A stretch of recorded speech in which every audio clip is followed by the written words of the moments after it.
Kochi city traffic ACPയുടെ വാഹനമിടിച്ച് പരിക്കേറ്റ് ചികിത്സയിലായിരുന്നയാൾ മരിച്ചു. പറവൂർ എളന്തിക്കര സ്വദേശി CT ഫ്രാൻസിസ് ആണ് മരിച്ചത്. Traffic assistant commissioner AA Ashraf ഓടിച്ച വാഹനമിടിച്ചാണ് ഫ്രാൻസിസിന് പരിക്കേറ്റത്. വാഹനം അമിത വേഗത്തിലായിരുന്നുവെന്ന് അന്വേഷണത്തിൽ കണ്ടെത്തിയിരുന്നു. ഈ മാസം 2-നാണ് അപകടമുണ്ടായത്. ലേബി സജീന്ദ്രൻ നൽകും കൂടുതൽ വിവരങ്ങൾ. ലേബി സജീന്ദ്രൻ, ഉത്തരവാദിത്തപ്പെട്ട ഒരു ജോലിയിലിരിക്കുന്ന, അതും സിറ്റി ട്രാഫിക് നിയന്ത്രിക്കുന്ന ACPയുടെ വാഹനം അമിത വേഗത്തിൽ വന്നിടിച്ച ആ വയോധികനാണ് ഇപ്പോൾ മരണം സംഭവിച്ചിരിക്കുന്നത്. വിവരങ്ങൾ.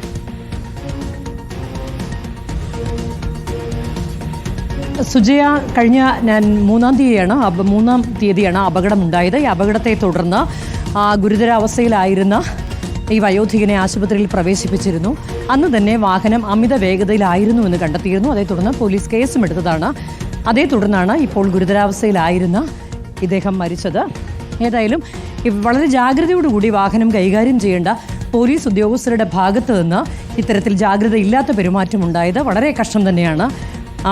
കൊച്ചി ട്രാഫിക് ACPയുടെ വാഹനമാണ് കഴിഞ്ഞ നവംബർ 3-ന് ഇടിച്ചത്.